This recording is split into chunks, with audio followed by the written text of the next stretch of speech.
Salatu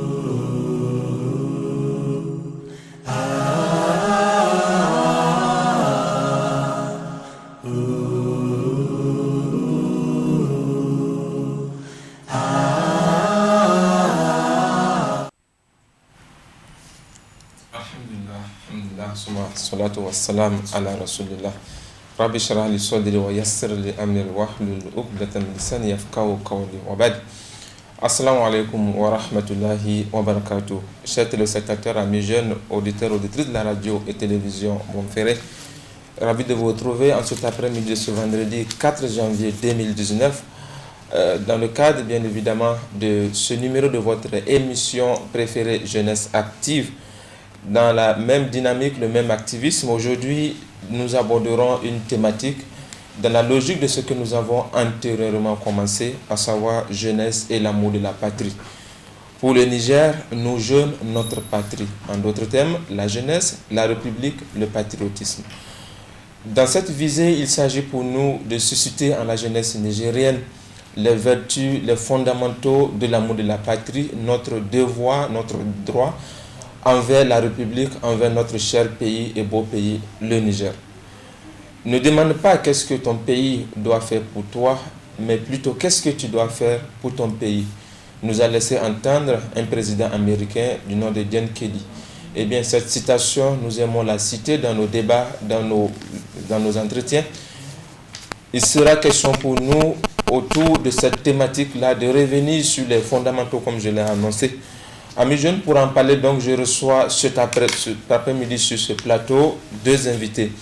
Nous avons avec nous le docteur Sido Adamou, qui n'est peut-être pas présenté, qui est notre consultant. Je rappelle qu'il est chercheur associé au département des lettres et de la communication au niveau de l'université Abdou Moumouni de Niamey. Docteur, salam alaikum. Merci, grand merci à vous, docteur, d'avoir été des nôtres. Avec vous, je l'ai annoncé, on va parcourir, nous allons passer en revue cette thématique-là qui concerne bien évidemment la jeunesse nigérienne dans sa globalité. Deuxième invité sur ce plateau, nous avons Omar Albadé. Il fut SGA de l'Union des scolaires nigériens à l'université de Niamey. Albadé, salam alaikum. Wa alaikum salam wa rahmatullahi wa barakatuh. Merci également à vous, Albadé, d'avoir accepté notre invitation. Amis jeunes, merci de nous recevoir chez vous. Je rappelle que vous pouvez également participer au débat en nous écrivant, en nous envoyant un message SMS au 93 01 34 55. 93 01 34 55 pour participer au débat, pour nous poser soit des questions ou apporter votre contribution à l'enrichissement de ce débat qui nous concerne tous en tant que jeunes. Docteur, je commence avec vous la première question. On parle pour nous, pour le Niger, nos jeunes, notre patrie, le Niger, notre beau pays, le Niger, notre belle patrie, a-t-on coutume de le dire. Eh bien, cette belle patrie, ce beau pays-là, qu'est-ce que nous avons à donner à ce beau pays? Jeunesse et patriotisme, qu'est-ce qu'on peut comprendre en termes de principes, en termes de fondamentaux contenus dans cette notion de jeunesse et patriotisme? Bien, merci Saïd Jazakallah Khair pour parler d'abord du patriotisme. Peut-être qu'il faut passer d'abord par une clarification des concepts. En se disant que le patriotisme est par nature l'amour de la patrie. La patrie étant définie naturellement comme étant la terre du père, le pater comme on dit. Naturellement, puisque c'est la terre de notre père, ou puisque c'est la terre de nos pères, de nos aïeux comme on dit, nous avions normalement un certain nombre de devoirs envers cette terre. Au même titre aussi que certainement cette terre a des devoirs envers nous. Naturellement, pour parler véritablement des fondamentaux, il faut peut-être les intégrer au niveau de deux ou trois notions fondamentales. Première notion fondamentale, c'est d'abord la question de l'intégration. Par intégration, il faut entendre ce sentiment d'être pris en compte dans les réalités de la vie de la nation. Pris en compte dans les réalités, qu'on se sente d'abord que sa vie n'est pas menacée, donc il y a une sécurité qui est garantie, qu'il y a une éducation qui est contrôlée, sinon qui a été assurée, qu'il y a aussi notre santé qui est plus ou moins assurée. Voilà un peu la notion de l'intégration. Et bien sûr, après tous ces événements, il y a justement la question de l'emploi. Peut-être qu'on va revenir là-dessus. Un autre des fondamentaux, c'est aussi la question de la citoyenneté. Par citoyenneté, il faut entendre cette responsabilité, cette autonomie et cette conscience ou de la conscience humaine, de sa capacité d'être dans la réflexivité critique. C'est-à-dire que nous sommes citoyens parce que nous sommes responsables et parce que nous participons à la vie de la nation. Maintenant, comment cette notion de citoyenneté s'intègre dans les fondamentaux? C'est qu'il faut, en dehors de la citoyenneté, il faut justement une éducation à la citoyenneté. Éducation à la citoyenneté où les gens vont apprendre les leçons essentielles. Il s'agit éventuellement des notions de démocratie aujourd'hui telles que ça s'enseigne, l'égalité, la justice, la liberté, le droit, bien entendu accompagné de son autre père qui est le devoir. En dehors de ces questions, il faut dire que le patriotisme, ou l'un des fondamentaux, ou l'essentiel, le principe fondamental du patriotisme, c'est d'abord le don de soi ou l'abandon de soi par nature pour tendre naturellement vers la patrie, tendre naturellement vers la terre de cette patrie que nous devrions défendre, que nous devions protéger et que nous devrions améliorer au quotidien afin de permettre une vie saine, une vie équitable et une vie de paix et de justice. D'accord. Justement, docteur, pour revenir à cette, on nous l'avons maintes fois dit sur ce même plateau, quand on vient au Niger, on a l'impression que les notions contenues dans le thème de patriotisme n'est pas visible chez cette jeunesse nigérienne-là. Et nous l'avons dit, on sent qu'il y a un problème. Il y a un problème. La jeunesse nigérienne jusqu'à présent ne s'est pas encore approprié les valeurs du patriotisme, les valeurs de l'amour de la patrie. J'aime mon pays, comment cela doit se manifester en moi, comment on doit le sentir. Est-ce que juste c'est une simple phrase?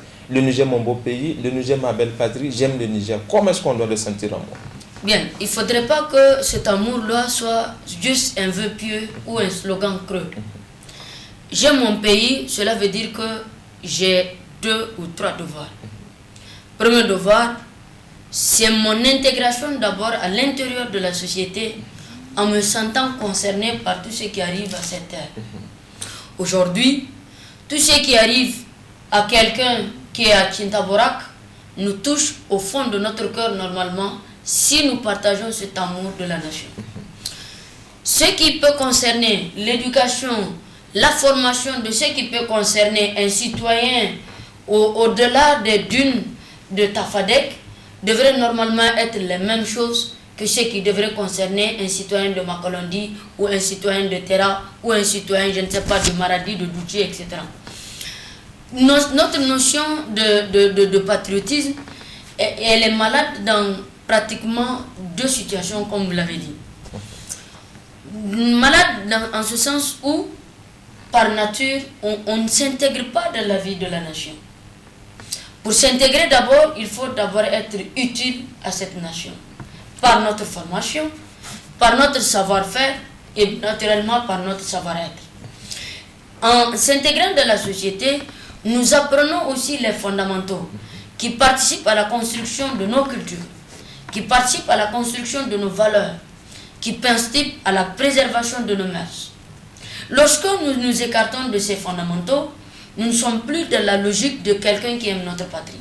Nous avions des lois, nous avions des principes, les lois, qu'elles soient les lois de la Constitution, les lois, qu'elles soient les lois de la société, nous avions intérêt d'une certaine façon à nous approprier ces lois, à nous les faire siens et en même temps à construire avec.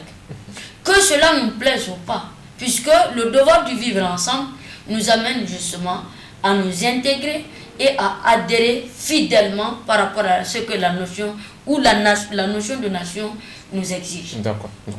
On a compris ces notions. Albadé, je viens à vous. L'amour de la patrie, nous, jeunes pour le Niger, notre patrie. J'aime mon pays, je vous repose la même question. Je suis jeune, j'aime mon pays, le Niger c'est mon beau pays, le Niger c'est ma belle patrie.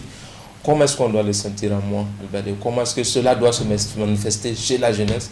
Amener cette jeunesse-là à s'approprier les valeurs du patriotisme.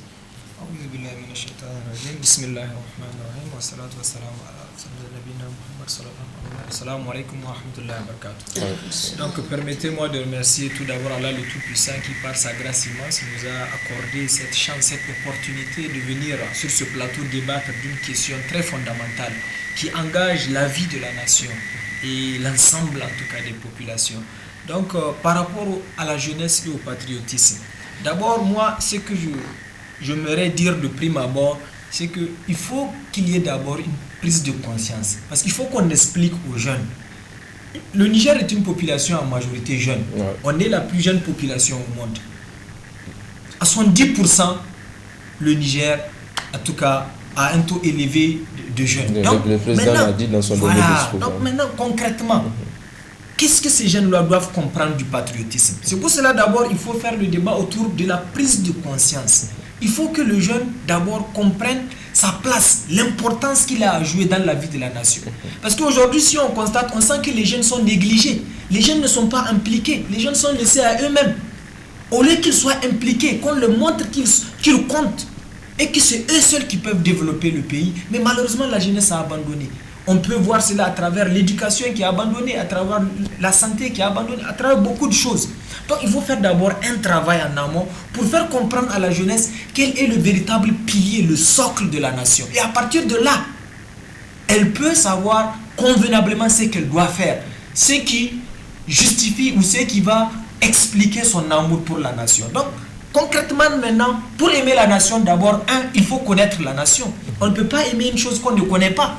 Et ça même dans le Coran, Dieu le Tout-Puissant a été clair. Il dit de me connaître d'abord avant de m'adorer. Donc si on veut que les jeunes puissent réellement aimer le pays et servir le pays, il faut d'abord qu'ils comprennent mais c'est quoi ce pays, c'est quoi d'abord l'amour de ce pays-là. Il faut qu'ils comprennent, quels sont leurs droits et aussi quels sont leurs devoirs. Le pacte républicain, la Constitution a beaucoup de choses aujourd'hui qu'on doit normalement enseigner aux jeunes avant d'atteindre quoi que ce soit d'eux-mêmes. Donc je vais revenir par rapport à un point très important qui est la question des droits et aussi des devoirs. Parce que c'est à travers ça d'abord on peut comprendre. Si un citoyen maintenant respecte ses devoirs, là on peut dire qu'on retrouve l'amour de la nation à son niveau. Parce qu'on ne peut pas parler d'amour de la nation si d'abord on ne respecte pas en tout cas les devoirs vis-à-vis de la nation. Je ne veux pas parler des droits, je vais parler après des droits après. Mais il faut toujours commencer par les devoirs. Une fois qu'on maîtrise ces devoirs et que chaque jeune se donne consciencieusement de pouvoir respecter ces devoirs-là, là concrètement, on peut dire qu'il aime la patrie ou ne l'aime pas. Donc avant d'arriver là, je reviens sur la même question. Oui. Je l'ai dit, nous avons à maintes fois posé ce même débat, cette même thématique sur ce même plateau, jeunesse et patriotisme. Alors vous, en tant que jeune, vous êtes membre à part entière de cette frange de la population. Quand vous observez votre analyse, votre façon de voir la jeunesse nigérienne, où se situe le problème? Est-ce que c'est la jeunesse qui ne va pas vers les valeurs du patriotisme ou bien c'est ces valeurs qui ne sont pas données à la jeunesse pour qu'elle puisse y avoir accès? Où se situe le problème généralement pour qu'on dise que la jeunesse nigérienne est en marge de l'amour de la patrie? Le véritable problème, comme on l'a toujours décrié, c'est le système. Moi, j'ai toujours décrié cela, c'est le gouvernement. Parce qu'aujourd'hui, au Niger, il n'y a aucune politique véritable qui vise en tout cas à faire que les jeunes puissent prendre conscience de leur responsabilité vis-à-vis de la nation. Vous partez dans beaucoup de pays, il y a des politiques précises pour les jeunes, il y a des organismes, il y a des associations. Vous partez en Chine, vous partez en Russie. Dès le bas âge, à l'âge de 5 ans déjà, on commence à t'inculquer les valeurs patriotiques. On te met sur le terrain, au scoutisme et autres, beaucoup de choses. On t'apprend déjà à servir la nation, à comprendre c'est quoi la nation dès le jeune âge. Mais au Niger, non seulement on ne nous apprend pas qu'est-ce que c'est que la patrie, au moins dans les temps passés, on faisait ce qu'on appelait l'instruction civique et morale. Mais aujourd'hui, même cela a été enlevé. Donc finalement, ce jeune-là, comment est-ce qu'il va apprendre à jouer son rôle? Il faut qu'on lui montre la voie. Un bébé qui naît, c'est la société qui fera de lui ce qu'il va être, parce que lui, il est né, mais c'est la société qu'il va épouser. Donc si la société abandonne, si la société ne guide pas, c'est normal qu'on arrive à avoir une jeunesse qui est telle qu'elle est aujourd'hui. Une jeunesse qui n'a pas de repères, une jeunesse qui a perdu sa boussole, une jeunesse qui suit seulement l'Occident, qui s'habille comme l'Occident, qui réfléchit comme les Occidentaux qui sont là avec des boomers. Ils courent par-ci à écouter la musique en marchant partout. C'est des pique-niques par-ci. Au lieu de penser à réfléchir comment changer la nation, comment inventer des choses qui vont nous permettre de nous développer. Donc c'est dû au système. Il faut que le système change. Il faut qu'il y ait une véritable politique qui va s'occuper des jeunes et aussi les parents. Tu ne peux pas mettre un enfant au monde et puis l'abandonner. Donc comme je l'ai toujours dit, le premier enseignant, le premier éducateur, c'est d'abord la maison, c'est la famille. C'est dans la famille on doit inculquer des valeurs à l'enfant pour lui dire, voilà, ceci n'est pas normal, il faut l'éviter. Ceci est bien, il faut le faire, etc. Donc on va revenir aux valeurs, le temps de reposer, je vais sur la même notion, on reviendra sur les valeurs, donc vous les partagez avec nous. Docteur, il a mis en évidence certains fondamentaux, notamment l'amour de la patrie. Il faut enseigner cette patrie-là à la jeunesse nigérienne. Il faut que la jeunesse comprenne c'est quoi cette patrie, c'est quoi ce Niger-là que nous devons chérir, que nous devons tous aimer. Est-ce que vous pensez que l'enseignement de la patrie n'est pas donné à la jeunesse nigérienne? Bien, on peut l'intituler ainsi. Le système éducatif fait de son mieux, mais il reste beaucoup de choses à faire. Une nation, c'est en fait une société en devenir. C'est une construction, on allait dire, qui ne se fait pas illico presto, mais qui se fait sur la base d'un échelonnement. Lorsque nous regardons le système, comme il a dit, on a tout comme l'impression justement que le système a totalement abandonné cette jeunesse à elle-même. Ouais. Système abandonner cette jeunesse à elle-même, ce n'est pas uniquement certainement la faute des gouvernants, ce n'est pas uniquement la faute des parents, ce n'est pas uniquement la faute de la société, ce n'est pas uniquement peut-être la faute des enseignants, mais peut-être c'est la faute de notre société qui n'a pas créé les conditions. Je vous ai dit la dernière fois que Felac disait qu'on nous a donné les indépendances, mais on ne nous a pas donné la notice pour pouvoir exploiter cette indépendance. Le jour où nous étions devenus indépendants, on n'avait pas créé les conditions pour éventuellement faire de véritables politiques d'intégration de la jeunesse. Je suis convaincu que si Macron était né au Niger, c'est aujourd'hui peut-être qu'il allait commencer par faire le service civique. Si à 39 ans, il est président de la République, cela veut dire qu'ailleurs, être jeune, c'est déjà un potentiel qu'on exploite. Ouais. Malheureusement, nous, chez nous, quand vous prenez dans les partis politiques, quand vous prenez dans les structures de nomination, ce qu'on nomme, c'est déjà des gens qui ont à peu près 40 ans, 45 ans. Et on dit ça, c'est la part de la jeunesse. On ne prend pas en compte le potentiel jeune à partir de 25 ans. On considère encore que c'est un enfant. Or, le potentiel que quelqu'un peut recevoir n'est pas forcément né parfois même de son âge. Aux âmes bien nées, comme dit Corneille, la valeur n'attend point le nombre d'années. On peut bien être très jeune, mais avoir tout un potentiel. Et aujourd'hui, ces jeunes-là sont pétris de talent. Il reste quoi? Il reste juste des mécanismes d'orientation. Des systèmes d'abord, un système éducatif qui va prendre en compte l'histoire. La construction de cette société du Niger, elle est passée comment? Comment nous avions débuté ce pays? Où est-ce que nous voudrions l'amener? Si on se donne les mesures ou les paramètres dans lesquels on va inscrire cette construction, on va certainement s'en sortir. Ouais. Mais malheureusement, c'est qu'on se retrouve dans des systèmes où, au bout de chaque année, il y a toujours des changements au niveau des programmes scolaires qui sont dangereusement instables, au niveau des systèmes qui n'arrivent pas à s'imposer, qui n'arrivent pas à imposer parfois leur idéologie, puisqu'on a pratiquement au bout de chaque 5 ans ou quelques années, en tout cas au bout d'une décennie, on a déjà des tensions et des situations cycliques de bouleversement des sociétés. Ouais. Et finalement, on arrive à l'aspect où maintenant la responsabilité de chacun est engagée par rapport à ces phénomènes. Responsabilité parentale, il l'a dit. Tout se fait au niveau de la famille. Que fait aujourd'hui? S'il y avait normalement une école pour les familles, on devrait en tout cas inscrire les parents dans ces écoles. Malheureusement, la société n'a pas créé les mécanismes. Aujourd'hui, il n'y a plus cette personne, même au Niger, de dire et que les gens puissent écouter. Ouais. Quand vous prenez certains pays, quand vous prenez par exemple le Burkina, le Moronaba est une référence. Quand il parle, tout le monde se tait. on reconnaît en lui une certaine autorité qui fait en sorte que même le président de la République, je crois que si la crise burkinabé a été désamorcée, c'est justement à cause de l'intervention de Moro Naba, qui a dit à tout le monde, il faut arrêter. On a tué assez de Burkinabés, il faudrait quand même que l'hémorragie s'arrête, et tout le monde s'est arrêté. Oui. Et on lui a donné raison. Mais malheureusement, nous, chez nous, on a créé les conditions pour d'abord ne pas écouter les hommes politiques. Tout ce qu'ils disent, on considère qu'ils mentent. On a créé les conditions pour ne pas écouter les leaders religieux. Tout ce qu'ils disent, même dans les paroles de Dieu, on trouvera des poux dans leur crâne et on dira qu'ils ont pris tendance par rapport à ceci. On n'a pas des sages.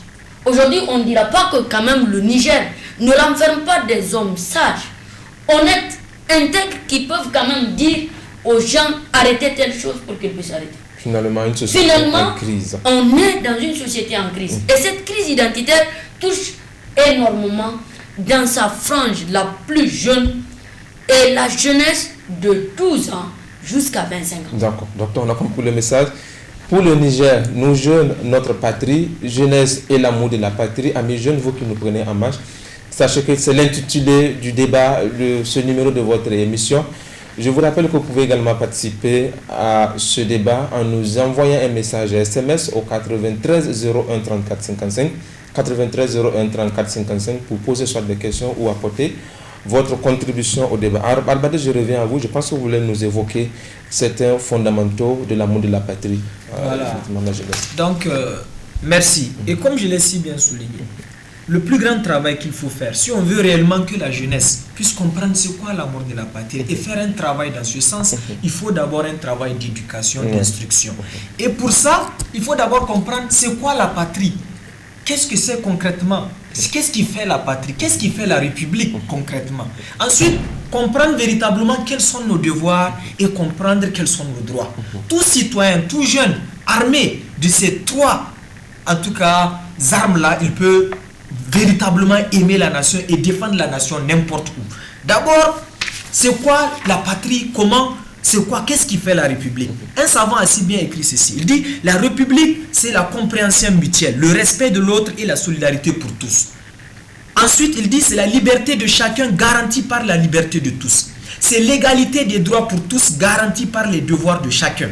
C'est la souveraineté de l'individu garantie par la souveraineté du peuple. C'est l'espérance de la justice. C'est la volonté générale exprimée par la loi. C'est la nation qui se gouverne elle-même. C'est l'État impartial qui passe par des nominations impartiales. C'est la foi dans la raison, dans l'homme et dans le progrès. C'est le mérite. C'est la propriété et son respect comme condition de la liberté. C'est le service public comme condition de l'égalité de tous les citoyens, quel que soit leur rang, quel que soit leur handicap, quel que soit leur territoire où ils vivent. C'est l'éducation comme condition de l'émancipation. Donc voilà, toutes ces qualités, tout citoyen qui va comprendre que c'est cela véritablement la République, c'est cela véritablement la patrie, et qu'il essaye de vivre ça en lui-même et qu'il inculque cela à la société, moi je pense que le Niger va évoluer. Et il y a des mal, il y a des mots aussi qu'il faut éviter. Il faut éviter ce qui affaiblit la République, la patrie. Parce qu'il y a des actes qui détruisent la patrie et que tout citoyen, tout jeune doit connaître pour éviter.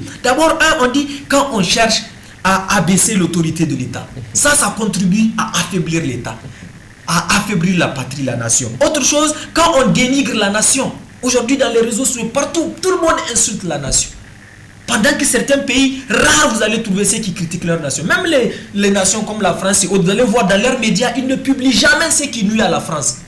Mais quant à nous autres, c'est toujours le mauvais côté des choses que nous mettons aux yeux, aux vues du monde entier. Et ça contribue à détruire et à affaiblir la nation. Quand on soutient ceux qui violent la loi, ceux qui squattent les biens d'autrui, ceux qui veulent avoir tous les droits sans respecter les droits des autres. Tout ça, en faisant cela, ça contribue à affaiblir et à détruire la nation. Quand on s'efforce de ruiner la morale de l'effort et du mérite, quand on voit tout se passe à travers les parents, amis et connaissances, ça détruit, ça affaiblit. Quand on transforme les citoyens en assistés. Aujourd'hui, les Nigériens ne pensent, on a transformé les Nigériens en un misérable.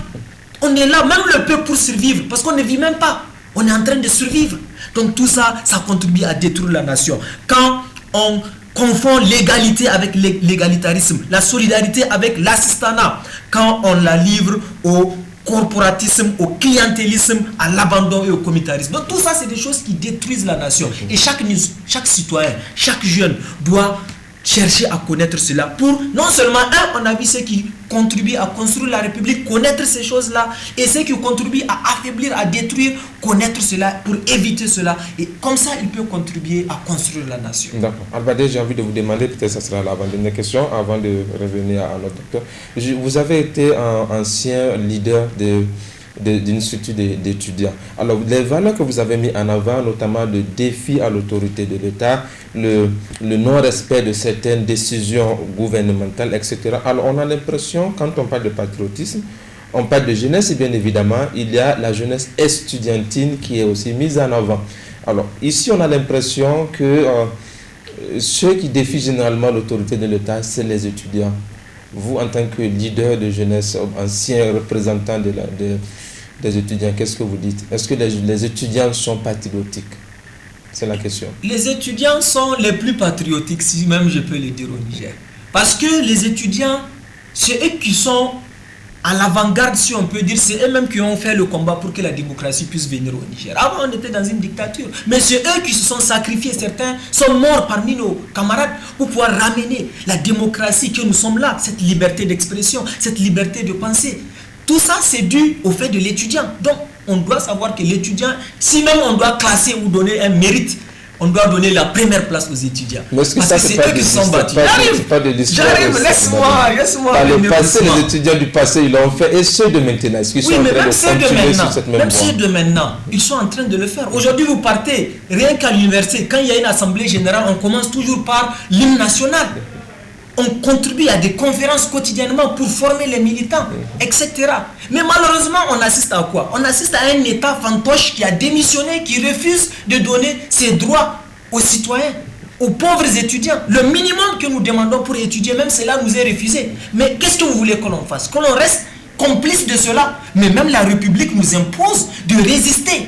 Quand il y a injustice, de combattre l'injustice. Parce que dans un pays, quand il y a de l'injustice, mais ce pays-là va s'engouffrer. Et les étudiants aujourd'hui sont les seuls qui peuvent sortir et faire trembler l'État pour lui demander de revenir sur le droit chemin. Donc, ils sont au fait comment on peut dire, des protecteurs de la démocratie. Parce que quand ça déconne, nous on peut sortir. Si c'est pas maintenant que on est devenu ce qu'on est devenu, malheureusement souvent du fait de certains dirigeants qui ne méritent pas d'être à la tête et qui sont là juste pour faire les jeux des gouvernants. Mais sinon les étudiants, c'est à eux d'imposer un comportement à l'État parce qu'ils ont la force, ils ont la combativité et ils ont la connaissance pour faire cela. Et là, c'est pas un défi à l'autorité de l'État qui est une contre-valeur aux valeurs patriotiques. Ce n'est pas un défi, c'est un défi si l'État est dans ses droits et que nous refusons. Mais là, c'est nos droits qui sont brimés. Donc nous sommes on a l'obligation de ramener l'État sur le droit chemin. C'est comme en islam. Quand vous voyez un frère, le frère a dit dans un hadith, il faut aider votre frère même quand il fait le mal. Les Sahaba ne savaient pas. Comment est-ce qu'on peut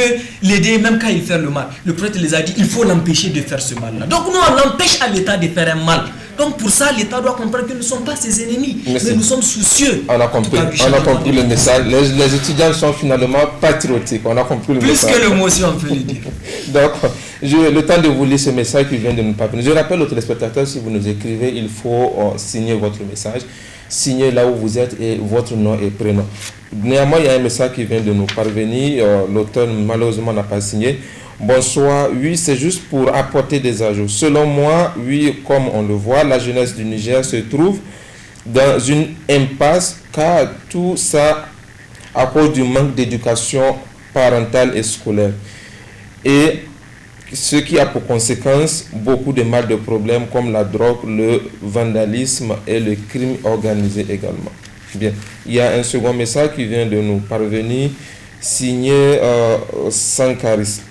Je suis entièrement ému de voir cette émission Jeunesse Active. C'est vraiment une bonne initiative dont je m'en vais vous encourager. Certainement, ce qui va donner l'opportunité à nous jeunes de pouvoir dire ce qu'il faut dire par rapport à certaines situations de notre pays. Donc, c'est un message signé Sankaris qui pense que l'émission est la bienvenue pour donner l'opportunité aux jeunes de s'exprimer par rapport à cette question de jeunes. Alors, docteur, on a un peu ouvert la parenthèse des étudiants. Jeunesse, on parle de jeunesse, jeunesse éduquée bien évidemment, parce que quand on parle de jeunesse nigérienne dans son ensemble, il faut voir les deux composantes. La jeunesse non scolarisée qui est aussi compté parmi cette frange de la jeunesse scolarisée au devant de laquelle se trouvent les étudiants.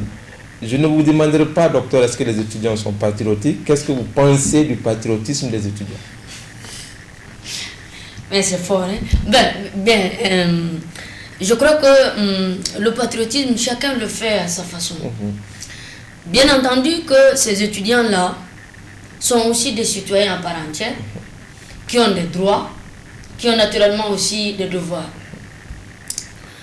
Je voudrais bien dire que cette jeunesse, il a dit, a été à l'avant-garde de toutes les luttes, depuis la naissance de l'USN en 1960 jusqu'au jour d'aujourd'hui, où on connaît déjà le drame du 9 février 1990, où les étudiants ont énormément payé de leur sang pour pouvoir construire cette démocratie. Mais la mentalité aujourd'hui qui se développe est justement cette mentalité d'assister qu'il a dit dans le texte. Moi, c'est en cela que je ne serais pas d'accord avec eux. Lorsque on veut construire une nation, il faudrait aussi que l'élite, puisque l'étudiant est considéré comme étant une élite, il faudrait que l'élite passe justement à montrer l'exemple. Il faudrait que, et d'ailleurs déjà depuis quelques années, ils ont évité au moins de brûler nos petits mètres carrés de goudron qui nous coûtent énormément cher. C'est déjà un atout, mais il faudrait quand même que les étudiants se rendent compte que cette nation leur appartient et ça appartient à tout le monde aussi. Ils ont effectivement des droits, c'est leur prérogative le plus fondamental de demander quand ça manque, mais il faut qu'ils sachent quand même certaines fois raison garder de se poser certains actes. Quand vous brûlez un mètre carré de goudron, quand vous créez des nids de poules, ou je ne sais pas, des nids de hippopotame, excusez-moi si c'est exagéré sur la voie, vous créez les conditions aussi, vous créez les conditions aussi de disturber, si on peut le dire, les droits des autres. En conséquence, lorsqu'il y a revendication, il faut peut-être d'abord privilégier la voie du dialogue. C'est très souvent, on dit que la violence est la dernière des armes qu'il faut utiliser pour pouvoir se faire entendre dans le cadre d'une revendication. Je pense qu'aujourd'hui, petit à petit, cette mentalité est en train d'être inculquée au-devant des structures estudiantines, mais il reste beaucoup de choses à faire. Je pense que la formation des militants à la base, elle n'est pas assez suffisante. Il faudrait quand même s'il faudrait passer chambre par chambre pour sensibiliser, interroger, mobiliser les gens, il faudrait quand même le faire. Une conférence, deux conférences, peut-être n'est pas assez suffisante. Il faudrait quand même créer les conditions pour qu'il y ait des mécanismes pour mobiliser davantage et sensibiliser les gens. Je pense que quand on dit la jeunesse non scolarisée, le paramètre fait en sorte que cette jeunesse non scolarisée était prise en charge par l'intégrale société. L'intégrale société, j'entends par là les mécanismes traditionnels que l'Afrique a eu à utiliser pour pouvoir former et éduquer cette société. On ne connaissait pas l'école, mais les gens n'étaient pas des moutons. Ce n'est pas l'arrivée de l'école qui a transformé nos pays en des paradis. Ce n'est pas le fait d'être à l'école qui fait de toi un homme meilleur, mais c'est le fait que tu as acquis d'abord un bagage intellectuel qui te permet de comprendre mieux le monde et de participer à la construction des choses. Cette jeunesse, moi je dirais aujourd'hui qu'elle est en train d'aller à volo. Parce que justement, je l'ai déjà dit tantôt, il n'y a pas de repère. Et puisqu'il n'y a pas de repère, les gens se donnent à leur tête. Il faudrait qu'on sache, raison garder, de détruire, comme il a dit, les symboles de l'État. La République, elle est assez intéressante. Il faudrait qu'on sache raison garder, même lorsqu'on insulte par exemple les dirigeants, quelle insulte il faudrait leur faire. Quand un jeune qui a 20 ans se met à insulter un vieillard de 60 ans, quel qu'en soit le crime économique, politique ou social que ce vieillard aurait commis du moins, il n'a pas le droit, en tout cas dans nos valeurs, d'insulter la personne père et mère. Aujourd'hui, les réseaux sociaux ne sont que la base des vindictes populaires de ces dirigeants. C'est vrai qu'il y a des cas, mais cela ne vaut pas la peine aussi d'aller jusqu'à certains seuils. Cet extrémisme, cette violence dans le langage est un comportement qui est antipatriotique. Puisque c'est antipatriotique, il faut l'abandonner dans le discours. Ça, c'est un aspect. Deuxième aspect, si vous regardez notre société, imaginez un peu si vous regardez au niveau de certains carrefours. Là où il y a un petit coin, les gens transforment ça en toilette publique. comment quelqu'un, avec toute la rigueur de notre religion, toute la rigueur de nos valeurs morales, va ouvrir son pantalon, se soulager en plein air, devant tout le monde, peut-être parfois même dans un marché. Qu'est-ce que nous voudrions construire et quelles leçons nous voudrions donner à nos enfants? Lorsque quelqu'un fait ça, c'est parfois pour se soulager et aller prier. Au nom de Dieu, je ne suis pas convaincu que Dieu aimerait cette prière. Puisque la base, elle est ratée. Si vous n'avez pas honte des hommes, comment vous aurez honte de Dieu? L'homme, c'est la créature de Dieu. C'est son amour. Il faut le respecter. Il faut avoir honte. Il faut avoir de la pudeur. On perd ces valeurs-là. D'accord. Docteur, justement, la dernière fois, j'étais revenu sur cette même phrase que nous rencontrons généralement sur la jeunesse nigérienne.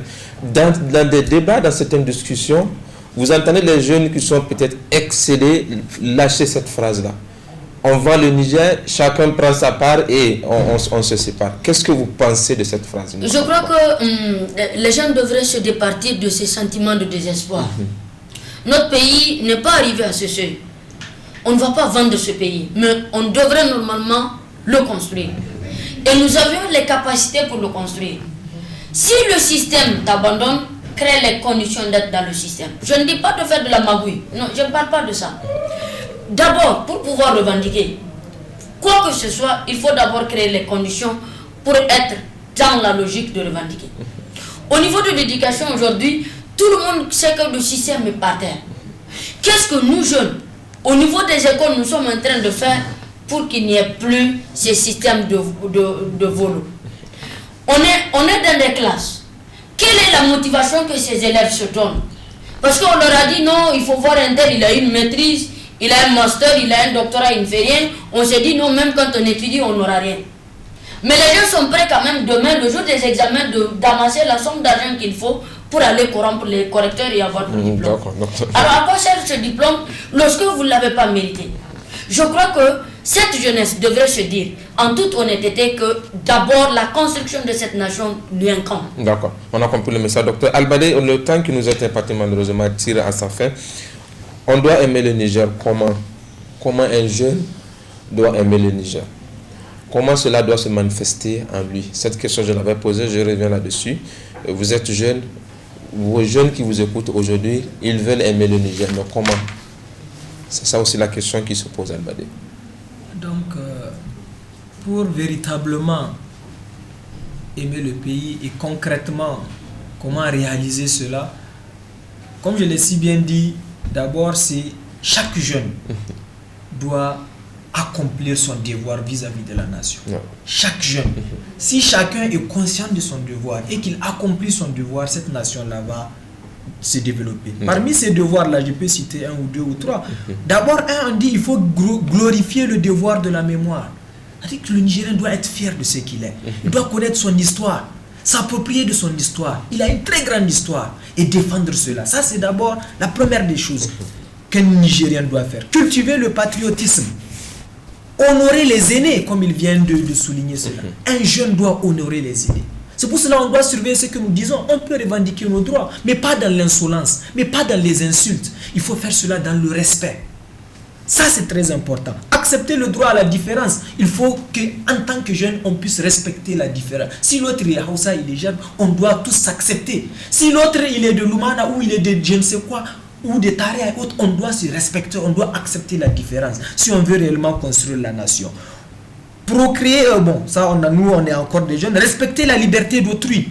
Combattre les fanatismes, comme il l'a si bien dit. Il faut combattre tout ce qui est fanatisme. Aujourd'hui, c'est les jeunes qui sont utilisés dans les histoires de Boko Haram et autres. C'est parce qu'ils sont abandonnés, ils n'ont pas de travail. Mais même si on est abandonné, on ne doit pas tomber dans les fanatismes. On doit se donner les moyens de trouver, en tout cas, les moyens par lesquels on va changer les choses. Servir et non se servir. En tant que jeune, si on occupe un petit poste, on ne doit pas, dès maintenant, penser à se servir ou à profiter des privilèges. Non. Ayons toujours cette capacité-là de servir, de se sacrifier pour les autres. Il y a beaucoup de choses. J'invite les jeunes, parce que le temps ne le permet pas, j'invite les jeunes à lire par exemple ce livre-là qui est très percutant, de l'éducation à la citoyenneté, qui va nous permettre de connaître quels sont nos droits, quels sont nos devoirs, qui va aussi nous permettre de connaître le pacte républicain.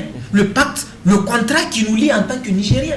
Donc il faut que les jeunes d'abord s'informent pour connaître et qu'ils essayent de vivre ça le jour le jour. Je ne sais pas si j'aurais un dernier mot, ça fait partie le livre, on peut le présenter, peut-être que les jeunes puissent s'intéresser à la caméra, peut-être que... Voilà, donc le livre est là. Il a été écrit par Cheibou Mamman. Donc la caméra peut revenir par ici. Donc c'est un livre vraiment qui fait le tour et qui présente en tout cas tout ce qu'il faut savoir par rapport à la citoyenneté, par rapport au comportement, par rapport aux valeurs civiques, à l'instruction, tout ce qu'il faut. J'invite tous les Nigériens vraiment à chercher ce livre-là. Je ne sais pas si tu vas revenir après. En le temps, peut-être on va prendre ton mot de la fin. Albadé, tu as mis en avance, il y a la question je vais poser la question à docteur. On va prendre ton mot de la fin, il nous reste pratiquement 4 minutes. En 2 minutes, certainement, tu nous résumes ce que tu as dit à la jeunesse nigérienne. Donc, pour terminer, parce que ce débat, on peut le faire jusqu'à demain. Il y a tellement de choses à dire. Mais moi, je lance un appel aux jeunes. Ce pays-là, il est menacé. Ce pays-là, il souffre. Ce pays-là est classé dernier. Ce pays-là, aujourd'hui, il risque de disparaître si on ne fait pas attention. Et il faut que les jeunes comprennent que le changement de ce pays leur incombe. Les vieux, ils sont déjà fatigués. Ils pensent à leurs enfants. Ils ne peuvent plus faire grand-chose. Mais ceux qui construisent, les bâtisseurs de nations, c'est nous autres les jeunes. Donc on doit prendre conscience, on ne doit plus être à la solde, être les marionnettes que ces vieux-là utilisent, qu'ils nous, à travers des prébandes ou des petits moyens, quand les élections approchent, on nous construit une fada, on nous donne un boomer du Waké. Non. Macron, vous voyez un jeune comme ça qui s'est levé et qui a défié le système en France et il a été élu. Les Che Guevara, c'est des jeunes, les Thomas Sankara, c'est des jeunes. Il faut qu'on se réveille et qu'on s'engage dans le monde politique ou dans le monde de la vie sociétale pour qu'on puisse réellement changer les choses. Moi, dernièrement, j'ai fait le tour un peu de quelques villages, Loga, Dosso, Birningaore, Mehana, etc. Mais je vous assure que le peuple vit dans une misère. Et les jeunes sont abandonnés, ils n'ont pas de travail, beaucoup. Donc, il faut qu'on se réveille, il faut qu'on se batte pour changer le monde. Albert Einstein l'a si bien dit. Pour changer le monde, il faut changer la société. Pour changer la société, il faut changer les hommes. Et pour changer les hommes, il faut leur donner envie de changer. Donc il faut qu'on se donne envie de changer. Je termine par Nelson Mandela qui a dit ceci. One of the most difficult things is not to change the society but to change yourself. Donc commençons par se changer. Engageons-nous. Battons-nous et je vous assure, on peut créer une révolution dans ce pays-là et amener un véritable changement. Monsieur Albadé, je rappelle que vous avez été en contact avec la jeunesse, la dernière tournée que vous avez faite. Ouais. Nous avons vu le compte rendu circuler sur les réseaux sociaux. Le docteur, avant de prendre votre mot de la fin, il y a certains messages qui nous sont parvenus. Il y a Arafat qui nous écrit: bonsoir, je vous remercie pour cet aimable débat qui porte sur la jeunesse active. Je remercie le camarade Albadé pour son brillant éclaircissement. Les étudiants ne sont pas contre l'État. J'aimerais vous rappeler la citation d'Einstein qui dit: le monde ne sera pas détruit par ceux qui font le mal, mais ceux qui les regardent sans rien faire. Signé le camarade Arafat. Il y a un rabbi qui nous écrit également: si la nécessité s'impose, la violence doit avoir place pour pouvoir être en mesure de créer une légitimité par rapport à nos droits qui est méprisé. Signé Oumar Moussa Rabiou. Alors les étudiants commencent à réagir. Albadé, c'est la veine. C'est la... Albadé, on comprend, on a touché un peu les étudiants. Salut, camarade Iliassou Yaye, signé, il dit: les propos de docteur me plaisent. Docteur, c'est une appréciation de votre intervention. Alors ce sont quelques messages qui nous sont parvenus. On a touché un peu les étudiants. Je rappelle qu'on va encore revenir. Si la question du patriotisme s'impose, on ne peut pas en parler sans évidemment parler des étudiants. Votre représentant sur le plateau a dit que vous êtes patriotique. Chers étudiants, calmez-vous. Donc, docteur, on va attendre votre mot de la fin. Je vous pose cette question. Il y a le message qui nous est parvenu. Là, quand on parle de jeunesse et patriotisme, il y a aussi une certaine pratique que nous remarquons sur la jeunesse. La notion les pratiques d'ethnocentrisme, des pratiques de régionalisme également, qui sont des contre-valeurs à la notion de l'État, à la notion du patriotisme, docteur. Ça sera votre mot de la fin. On le prend, docteur. Bien, chers amis, on considère que ce pays-là, il est un. C'est même ça notre devise. Un et indivisible. Cela veut dire que dans n'importe quelle entité où l'on se retrouve, on est chez soi. Il n'y a pas de Zender, il n'y a pas de Tawa, il n'y a pas de Dosso, il n'y a pas de Tilaberi, il n'y a pas d'Agadez, il n'y a pas de Maradi, il n'y a que le Niger. Et en conséquence, notre ethnie aurait beau être riche, Si ce Niger-là n'est pas riche, ça ne nous avance en rien. Notre clan, notre groupe va être le plus pauvre. Si le Niger est riche, ça ne vous avance en rien. Le seul fait qui nous fait progresser à l'intérieur de ce groupe, c'est justement l'amour que nous vouons à cette patrie. Un amour qui doit normalement être sincère, qu'on peut construire sur deux éléments fondamentaux. Premièrement, le bénévolat. Que cette jeunesse se dise que peut-être que le fait d'être classé dernier est encore une autre notion pour nous pousser à travailler. Cela veut dire quoi? Cela veut dire que si les autres dorment, nous n'avions plus le devoir de sommeil. Si les autres travaillent ou se reposent, nous n'avions plus droit au repos. En conséquence, notre travail, notre assiduité au travail, notre amour du travail ferait en sorte que notre pays aussi va être classé parmi les nations qui gagnent. La contribution de chacun et de tous, je dis que ça passe par le bénévolat. Aujourd'hui, je suis convaincu que si par exemple on disait chaque étudiant une pelletée de sable au niveau du fleuve, on va désensabler le fleuve. Docteur? Oui, et c'est possible.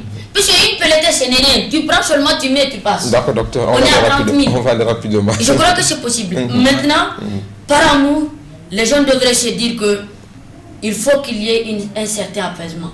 Il faut apaiser les consciences. Et ne pas se faire entraîner, il l'a dit, dans les guéguerres politiques. Oui.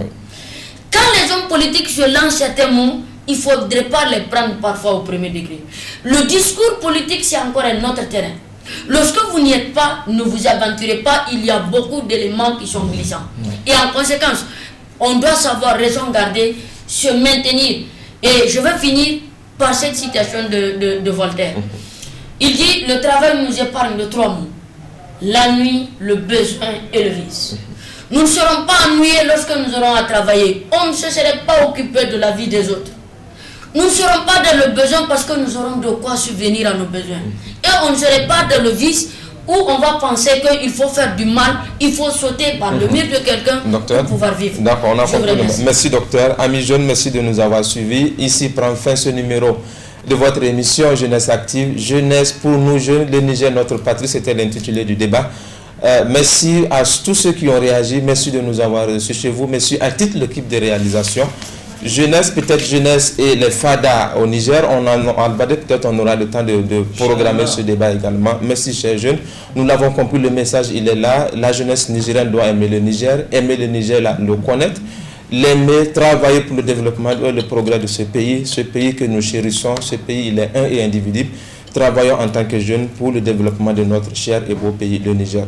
Merci de nous avoir suivis et restez fidèles au programme de la radio et télévision Bonferré. On se donne rendez-vous, Inch'Allah, la semaine prochaine. D'ici là, portez-vous bien, que Dieu vous bénisse et que Dieu bénisse notre cher pays, le Niger. Assalamu alaikum wa rahmatullahi wa barakatuh.